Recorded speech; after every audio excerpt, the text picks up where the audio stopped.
Samadhi is an ancient Sanskrit word for which there's no modern equivalent. There's a fundamental challenge with making a film about Samadhi. Samadhi points to something that can't be conveyed on the level of mind.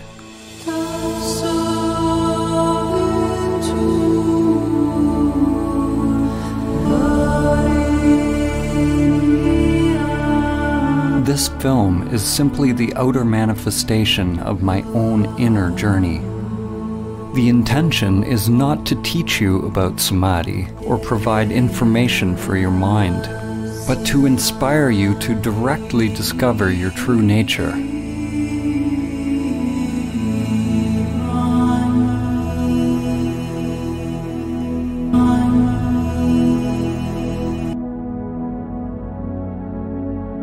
Samadhi is relevant now more than ever.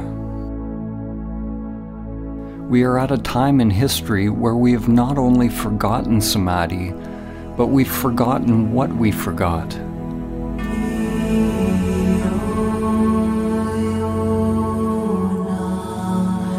This forgetting is Maya, the illusion of the self.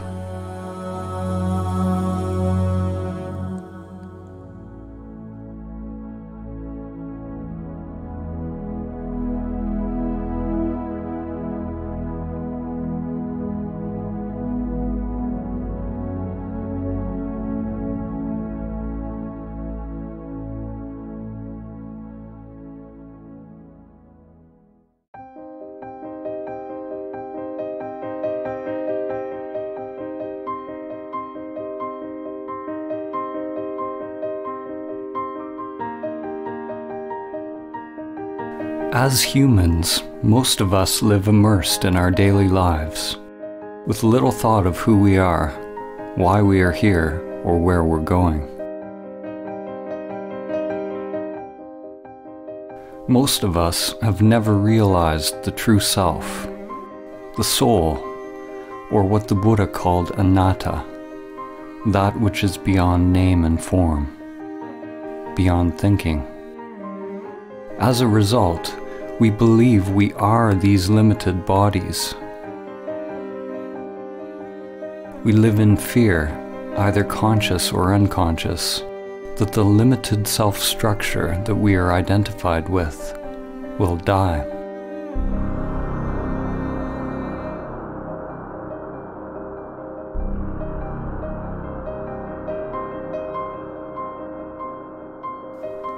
In today's world, the vast majority of people who are engaged in religious or spiritual practices, such as yoga, prayer, meditation, chanting, or any kind of ritual, are practicing techniques which are conditioned, which means they are just part of the ego construct.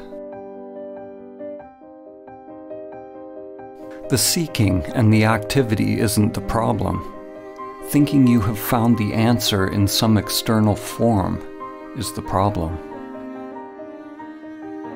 Spirituality, in its most common form, is no different than the pathological thinking that is going on everywhere.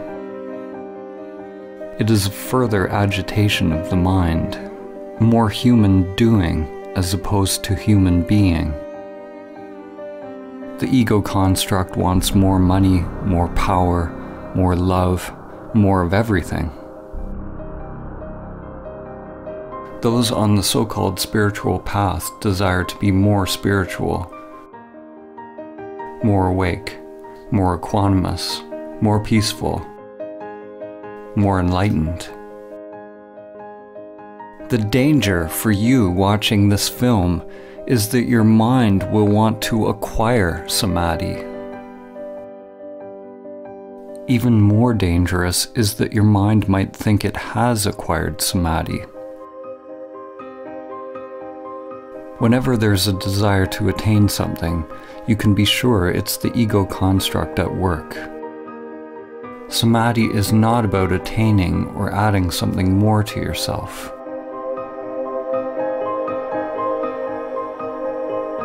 To realize Samadhi is to learn to die before you die.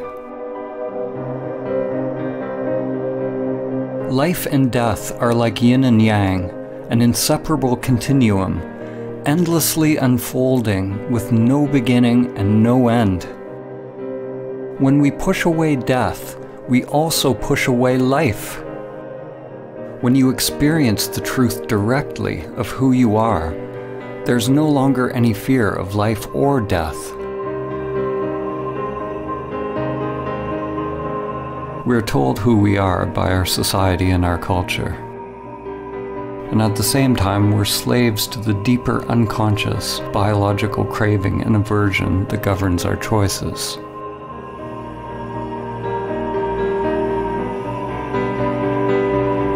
The ego construct is nothing more than the impulse to repeat. It's simply the path that energy once took, and the tendency for the energy to take that path again, whether it is positive or negative for the organism.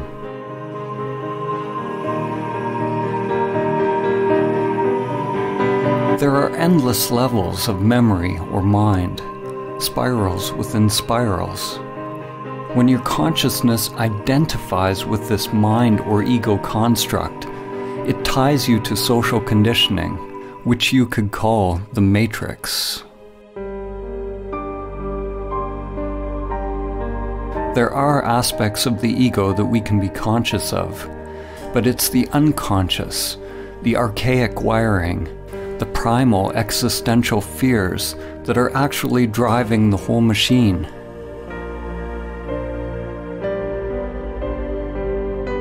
Endless patterns of grasping towards pleasure and avoidance of pain are sublimated into pathological behaviors.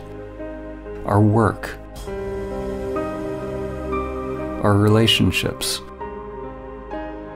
our beliefs, our very thoughts, and our whole way of living.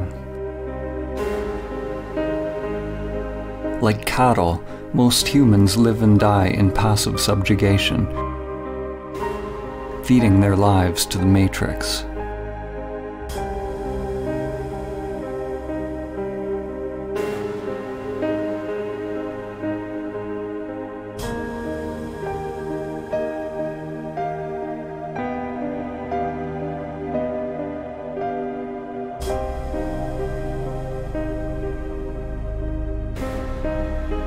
We live lives locked into narrow patterns, lives often filled with great suffering, and it never occurs to us that we can actually become free.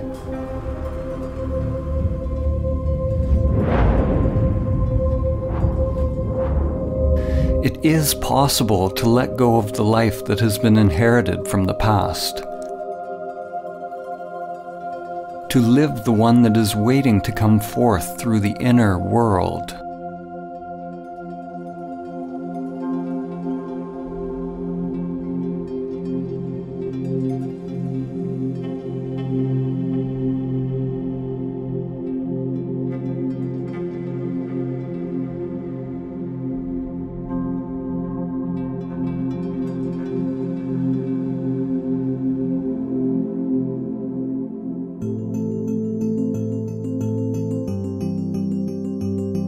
We were all born into this world with biological conditioned structures, but without self-awareness.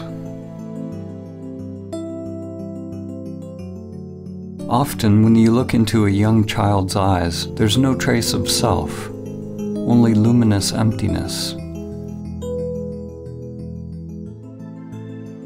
The person one grows into is a mask worn over consciousness.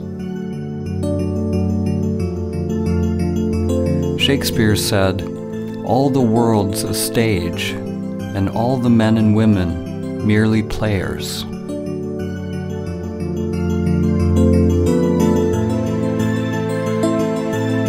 In an awakened individual, consciousness shines through the personality, through the mask.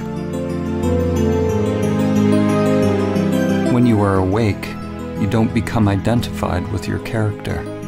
You don't believe that you are the masks that you are wearing.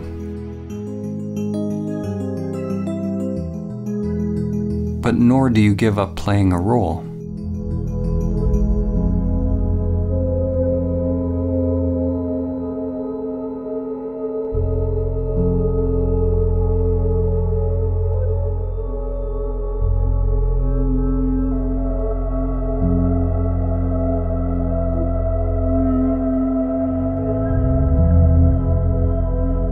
When we are identified with our character, our persona, this is Maya, the illusion of the self.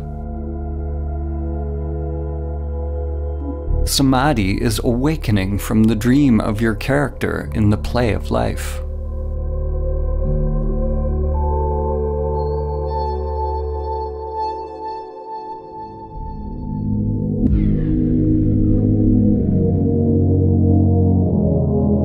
"2,400 years after Plato wrote the Republic, humanity is still making its way out of Plato's cave. In fact, we may be more transfixed by illusions than ever.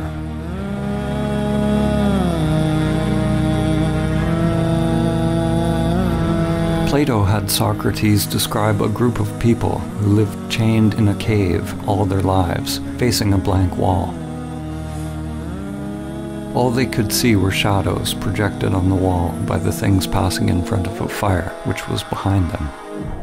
This puppet show became their world. According to Socrates, the shadows were as close as the prisoners would ever get to seeing reality. Even after being told about the outside world, they continued to believe that the shadows were all that is. Even if they suspected there was something more, they were unwilling to leave what was familiar.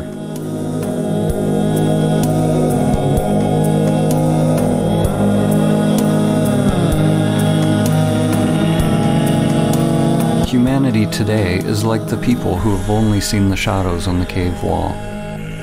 The shadows are analogous to our thoughts. The world of thinking is the only world that we know, but there is another world that's beyond thinking, beyond the dualistic mind. Are you willing to leave the cave? To leave all that you have known, to find out the truth of who you are?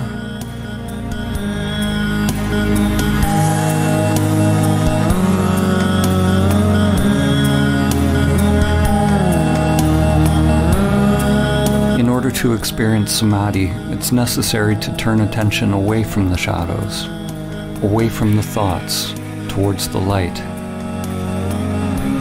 When a person is only used to darkness, then they must gradually become accustomed to the light.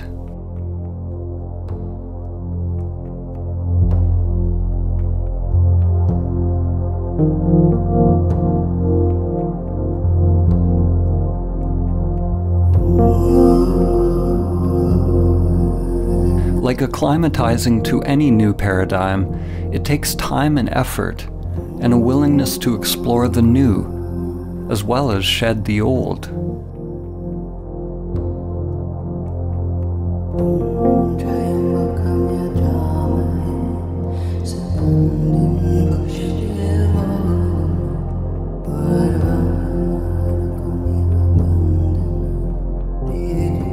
mind can be likened to a trap for consciousness, a labyrinth or a prison.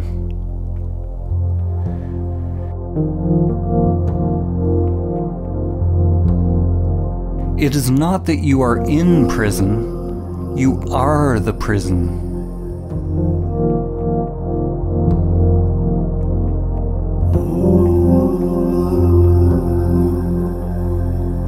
The prison is an illusion. If you are identified with an illusory self, then you are asleep. Once you are aware of the prison, if you fight to get out of the illusion, then you're treating the illusion as if it's real, and you still remain asleep. Except now the dream becomes a nightmare. You'll be chasing and running from shadows forever.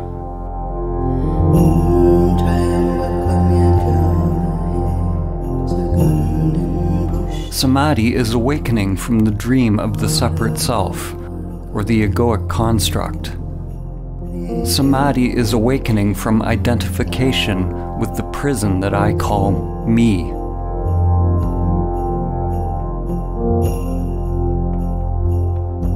You can never actually be free, because wherever you go, your prison is there. Awakening is not about getting rid of the mind or the matrix. On the contrary, when you're not identified with it, then you can experience the play of life more fully, enjoying the show as it is, without craving or fear. In the ancient teachings, this was called the divine game of Leela, the game of playing in duality.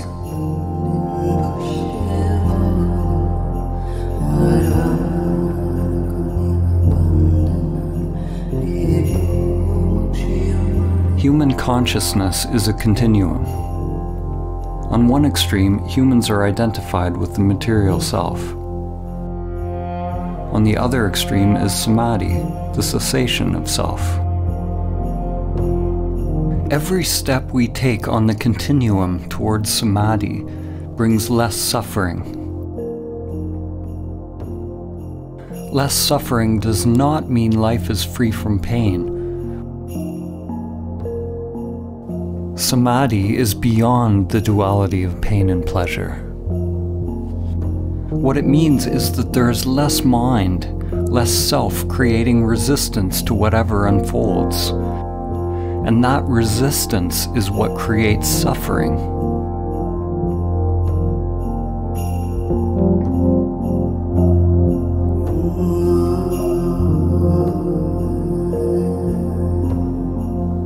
Realizing Samadhi even once allows you to see what is at the other end of the continuum, to see that there is something other than the material world and self-interest. When there is an actual cessation of the self-structure in Samadhi, there is no egoic thought, no self, no duality, yet there is still the I am, anatta, or no self. In that emptiness is the dawn of prajna, or wisdom. The understanding that the immanent self is far beyond the play of duality, beyond the entire continuum. The immanent self is timeless, unchanging, always now. Enlightenment is the merging of the primordial spiral, the ever-changing manifested world, or lotus, in which time unfolds, with your timeless being.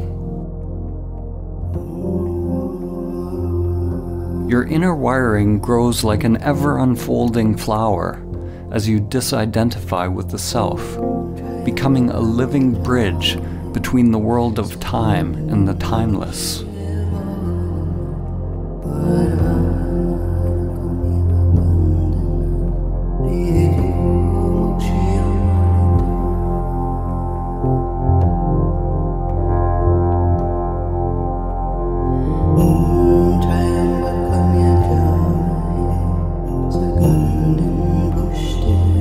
Merely realizing the immanent self is only the beginning of one's path.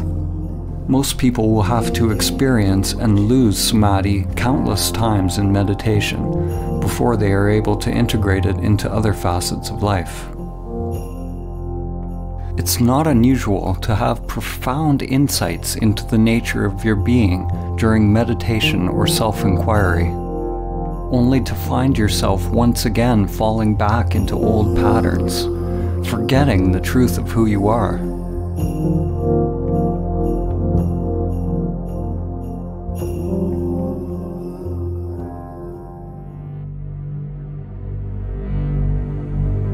To realize that stillness or emptiness in every facet of life, every facet of oneself, is to become emptiness, dancing as all things.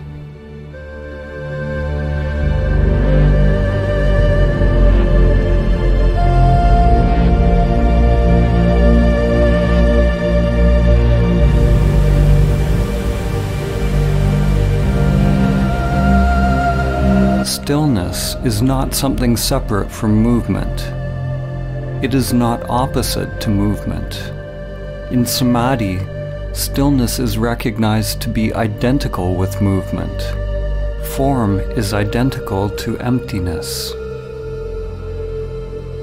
This is nonsensical to the mind, because mind is the coming into being of duality.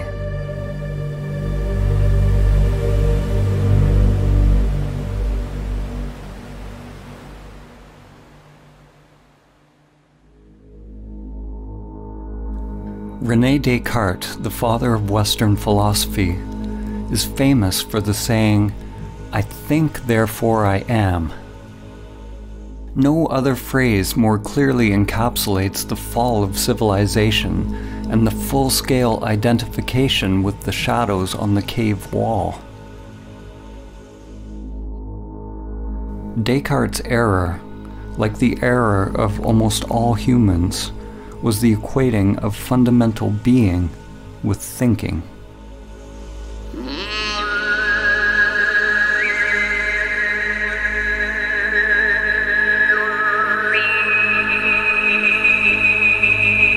At the beginning of his most famous treatise, Descartes wrote that almost everything can be called into doubt. He can doubt his senses and even his thoughts.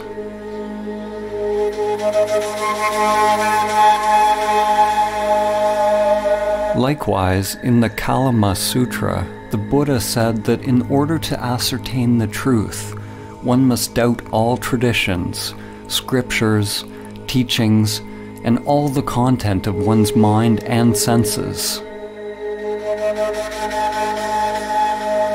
Both of these men started with great skepticism, but the difference was that Descartes stopped inquiring at the level of thinking, while the Buddha went deeper.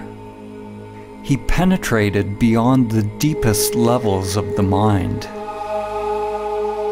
Maybe, if Descartes had gone beyond his thinking mind, he would have realized his true nature, and Western consciousness would be very different today.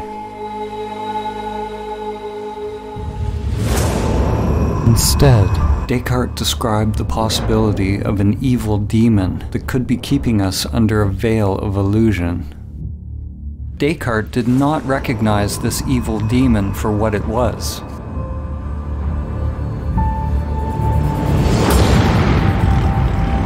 As in the movie The Matrix, we could all be hooked up to some elaborate program, feeding us an illusory dream world. In the movie, humans lived out their lives in the Matrix, while on another level they were merely batteries, feeding their life force to the machines, which used their energy for their own agenda.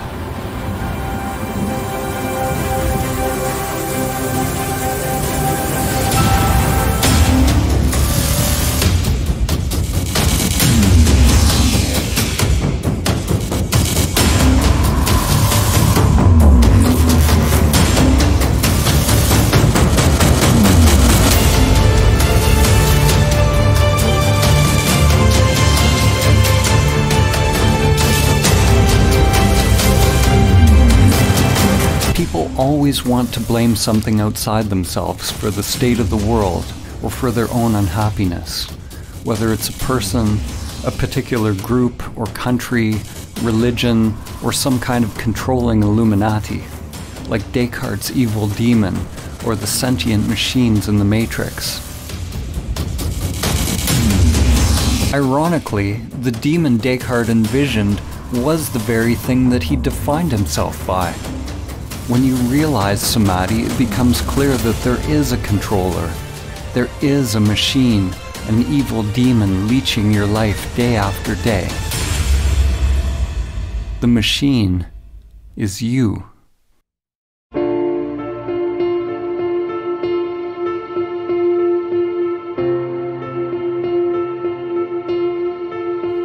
Your self-structure is made up of many little conditioned sub-programs, or little bosses. One little boss that craves food, another craves money, another status, position, power,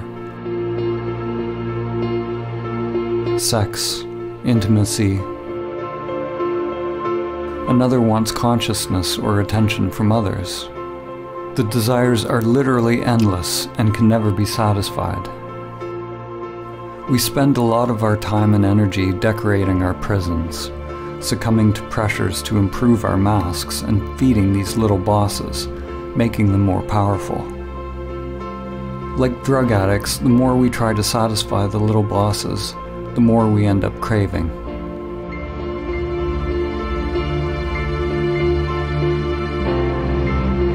The path to freedom is not self-improvement, or somehow satisfying the self's agenda, but it's a dropping of the self's agenda altogether.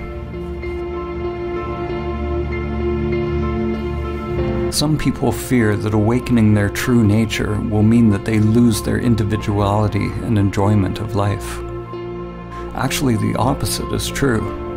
The unique individuation of the soul can only be expressed when the conditioned self is overcome.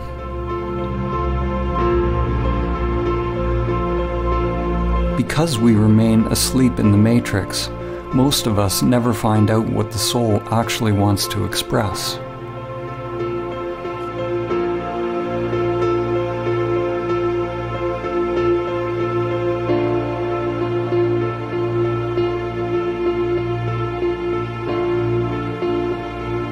The path to Samadhi involves meditation, which is both observing the conditioned self, that which changes, and realizing your true nature, that which does not change. When you come to your still point, the source of your being, then you await further instructions without any insistence on how your outer world has to change. Not my will, but higher will be done.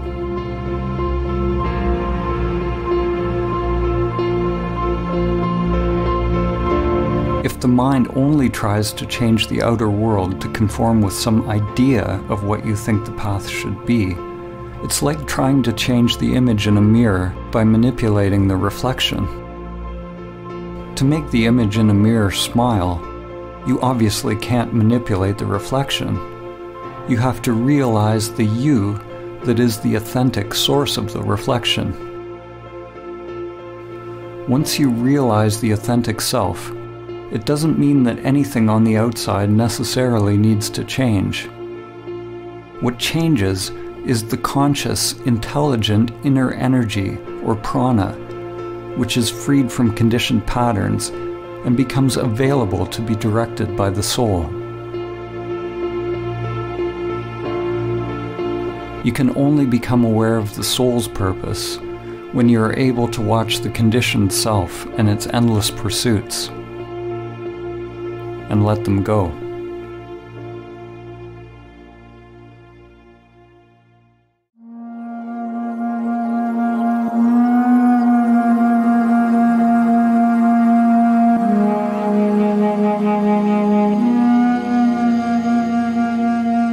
In Greek mythology, it was said that the gods condemned Sisyphus to repeat a meaningless task for all eternity.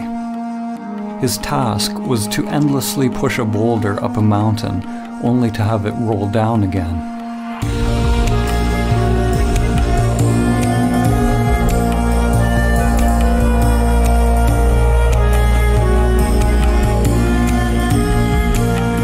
French existentialist and Nobel Prize-winning author Albert Camus saw the situation of Sisyphus as a metaphor for humanity.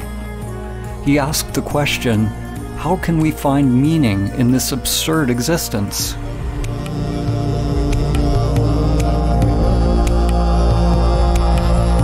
As humans, we are toiling endlessly, building for a tomorrow that never arrives. And then we die.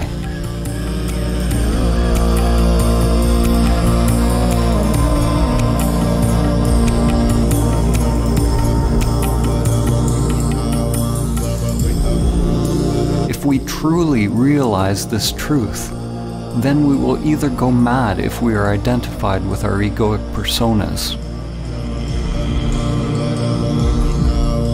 or we will awaken and become free.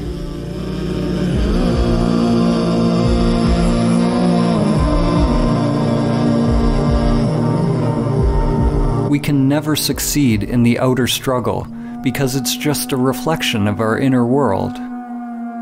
The cosmic joke, the absurdity of the situation becomes clear when there's a complete and utter failure of the egoic self to awaken through its futile pursuits.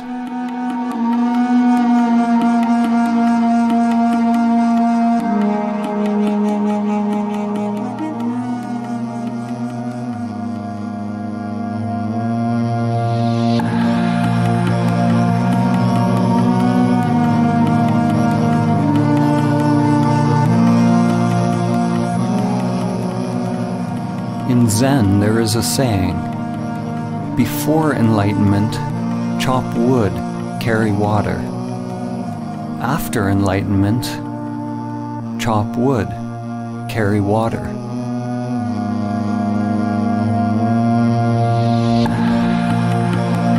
Before enlightenment, one must roll the ball up the hill. After enlightenment, one must also roll the ball up the hill. What has changed? The inner resistance to what is. The struggle has been dropped, or rather, the one who struggles has been realized to be illusory. The individual will, or individual mind, and divine will, or higher mind, are aligned.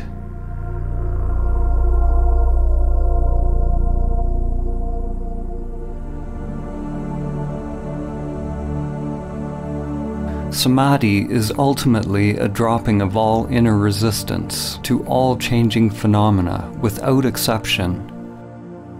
The one who is able to realize inner peace, irrespective of circumstance, has attained true Samadhi. You drop resistance not because you condone one thing or another, but so that your inner freedom is not contingent on the outer.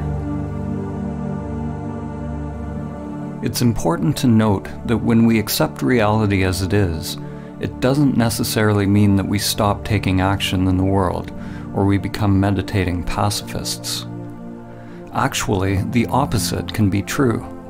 When we're free to act without being driven by unconscious motives, then it is possible to act in alignment with the Tao, with the full force of our inner energy behind us.